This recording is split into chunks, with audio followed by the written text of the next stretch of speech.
Yani normalde Avrupa Konseyi'nin yaptığı araştırmalara göre de Türkiye'de, daha doğrusu Türkiye'nin yapılan araştırma üzerine konuşuyorum. Yani en çok gazetecilerin hapiste olduğu ülkelerden biri Türkiye. 2023'te de 9. sıradaydık bu konuda. Yani basın hakikattır. Normalde susturulmaması lazım ama ülkede işleyen sistem o kadar kötü olduğu için yani sistemin bir parçası olduklarını biz de biliyoruz onların.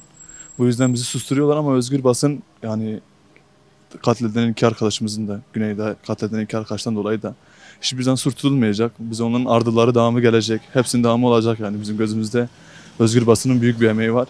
Ve bu emeği devam eden arkadaşlarımız olacaktır yani. Hakikatlerin ortaya çıkmasından korkuyorlar ama bilmiyorlar ki hakikatin elbet yani bir gün açığa çıkacağını hepimiz biliyoruz yani. Yani hakikat hiçbir zaman susturulamaz ve zindanların arkasına hapsedilemez. Hani hakikat elbet bir gün açığa çıkacaktır. Kimler kimler geldi yani bu dönemlerden geçti, AP Musalar geçti. Yani Vedat Aslanlar neler olsun, kimler geldi yani bir sürü emekçimiz vardı bu konuda.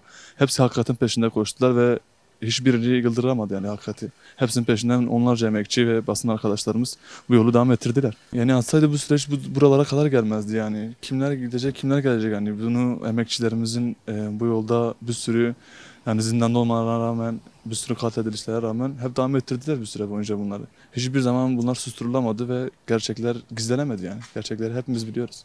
Bunca zaman bütün bu gerçekleri ortaya çıkaranların hepsinin hedefi oldu yani. Biliyoruz ki basının gücü şu an iktidarın elinde. Ama buna rağmen hakikatleri aramanın sonuna getirmedik yani. Her zaman hakikatleri arama peşinde koşuyoruz. Yani hedef olabiliriz, katledilebiliriz, zindanların arkasına gidebiliriz ama hakikati her zaman arayacağız yani. Hakikat her zaman var olacak.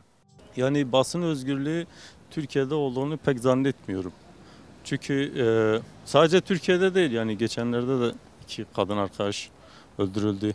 Geçmişte de birçok basın arkadaşlarımız öldürüldü. Yani her zaman, her durumda, her şeyde basın susturulmaya çalıştırıldı, ötekileştirilmeye çalıştırıldı. Ama insanlara haber ulaşılmasın, insanlar monoton yaşasın veyahut kendi düşüncelerinin dışına yani onların istediği düşüncelerin dışına çıkmasın. Yani bir nevi robot gibi bir şey olsun yani. Basın hiçbir şekilde susturulmaması gerekiyor. İnsanların haber alma, haber verme özgürlüğü vardır. İnsanların haber alma özgürlüğü vardır.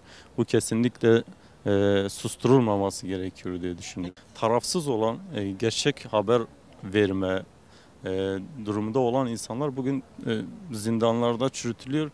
Haberi çarpıtan, insanlara farklı anlatan, farklı durumda gösteren insanlar, hani böyle müthiş, mükemmelmiş gibi gösteren insanlar ise dışarıda böyle saçma salak haberler yayınlıyor yani. Tamamıyla bu kabul edilebilir bir durum değil yani. Yani hiçbir durum sıkıştırılmaz yani. Hani bastırılamaz hiçbir şekilde yani baktığın zaman bu bütün her şeyde öyledir. Ne kadar sıkıştırırsan sıkıştır bir şekilde açığa çıkıyor.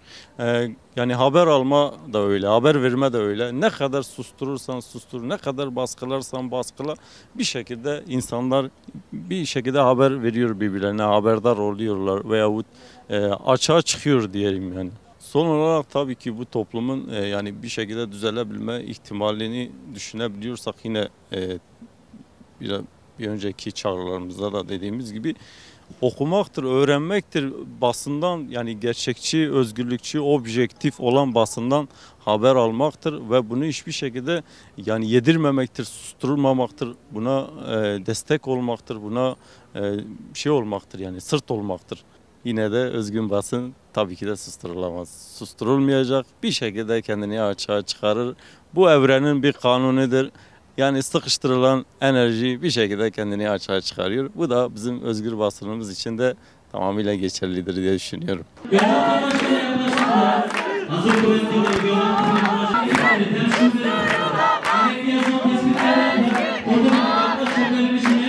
Burada bulunan basın emekçi arkadaşlar, mücadelemiz bitmedi. Her bir arkadaşın arkasında kalemini yükseltecek, onurunu yükseltecek. Hepimiz özgür basın emekçileri olarak bu mücadelenin mirasçılarıyız. Bizler bugün burada bunu sahiplenmemizi, bu kadar grubun içerisinde açıklama yapmamız gerçekten Türkiye'nin koşullarını gösteriyor.